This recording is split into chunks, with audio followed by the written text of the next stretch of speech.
Welcome to another episode of Field Notes, insights and observations for the travel marketer. On today's episode, we're talking about the changes to ChatGPT's shopping and what that could mean for your travel marketing. Joining me on today's episode, Creative Director for Advanced Travel and Tourism, Lesley Delchamps, and let's jump into the episode.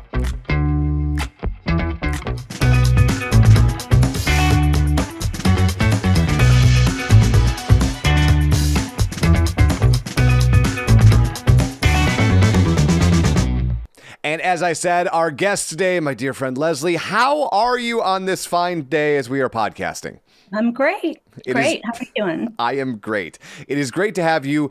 We're going to talk about ChatGPT and AI, but specifically, you and I are here because you had this fascinating interaction that starts on Reddit, and I want you to go through the whole story. Starts on Reddit and ends up with you and I talking for almost an entire week and making content around this experience that you had, starting with Reddit and then going to chat. So I want to kind of just throw that softball at you and kind of start from the beginning and tell us how we got here. Like everybody, I've been researching AI on my own, reading all the news stories, etc. And I also follow all of the subreddits for all of the platforms, all of the prompt engineering, and so on. And I came across a post that said, basically, they were searching for information and were served ads in relation to the basically tariffs. They were served they asked the question they asked the question about tariffs, and then it serves them like shopping links, right? Yeah. Because, these are the things you should buy.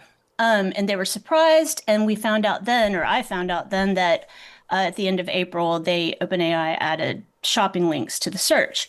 Now, it does it organically. So obviously I had to I tried to reverse engineer this and go back, like, how did this ad get here? And that's when we started talking. I sent you guys a screenshot, how do we figure out how this stuff gets here?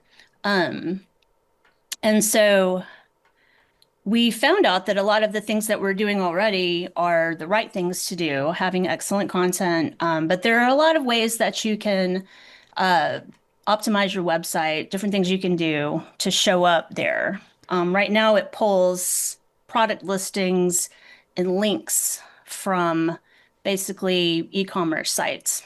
Well, and what I thought was interesting, Lesley, is when you queried ChatGPT, your question was about, hey, I don't have a real ID. I want to get on a plane. I've got a passport. And it goes, cool, here's 3 passport holders. And that's when you and I start going back and forth because we're like, wait, why did it do that? And the answer that it gave you was just wild to me. And not necessarily a warning sign, but a endorsement of how you should be marketing in 2025 and beyond.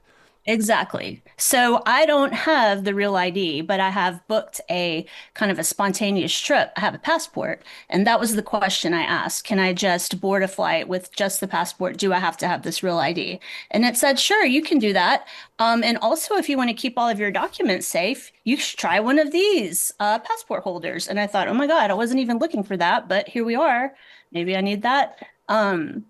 So yeah, it was interesting. 2 things came out of that, Lesley, is one, it prompted you as the user to be like, I didn't even want that, but now which is a holistically Instagram visceral reaction. I didn't even know I needed that journal, but now I must have that journal, right? Yes. And the other thing is when we asked it, hey, what happened here? It's like, I was responding to Lesley's question, and I found websites that had blog posts about Lesley's question. Can you get on a plane with a passport? And also sell these neat things that I thought she would like.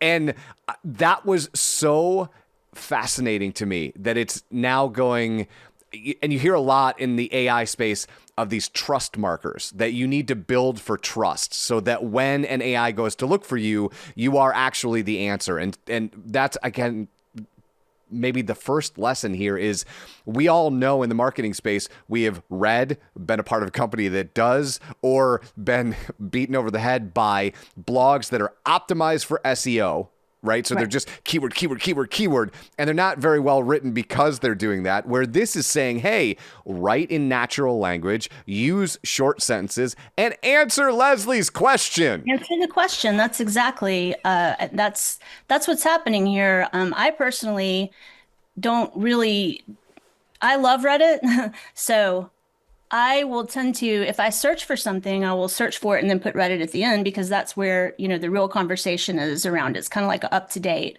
conversation. And now, I actually was researching a professional coach the other day and I asked, chat like, hey, can you find all the reviews about this person on Reddit? And it did. It was interesting. So it just goes straight to the point.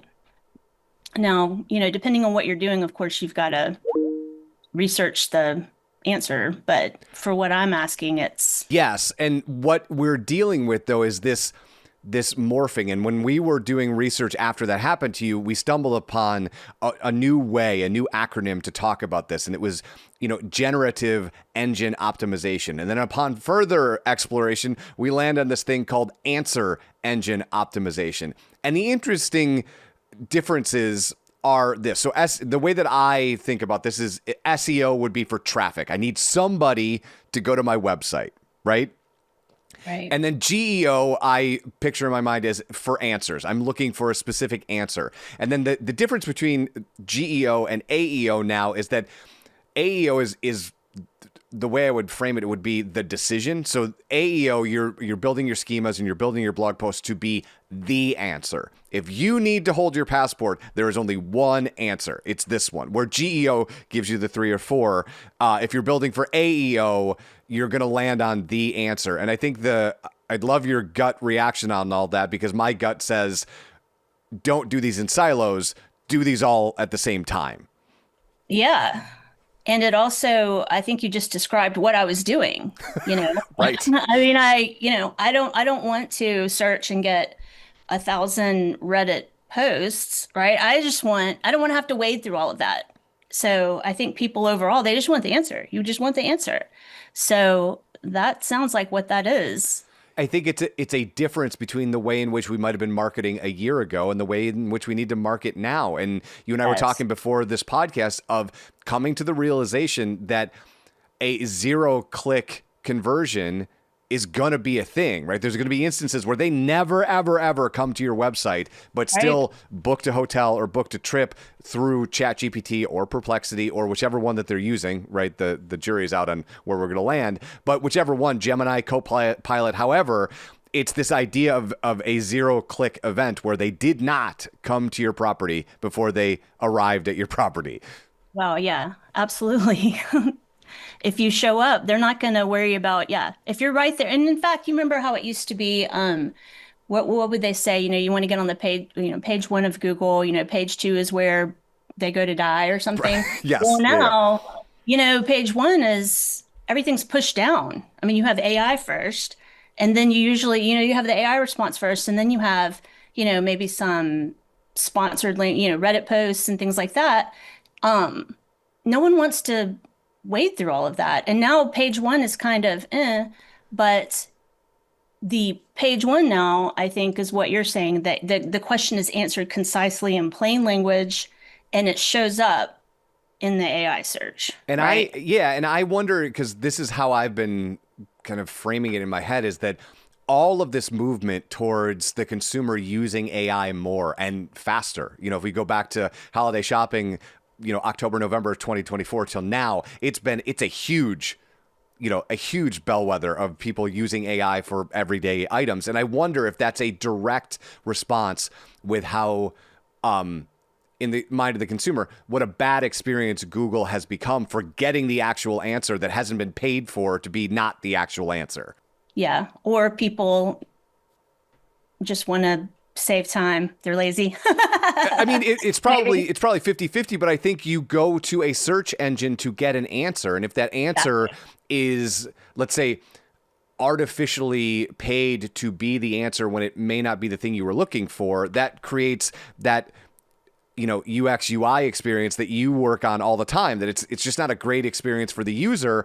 And so they bounce to go do something else that doesn't feel like that doesn't feel like you came in for a question about passports, and then you get served how to make a cheese sandwich. And you're like, none of that is what I'm looking for. Right. Even though Grilled Cheese World paid all of that money to show up when you have a question about Real ID. Lesley, if you're running a marketing organization, right, a CVB, a DMO, when you hear stuff like this, what immediately comes to mind? What would you be doing on your website right now to frame it up so it can touch all three of these? You don't want to give up on SEO at this point. That is not what we're saying, but you have to accommodate for these other two.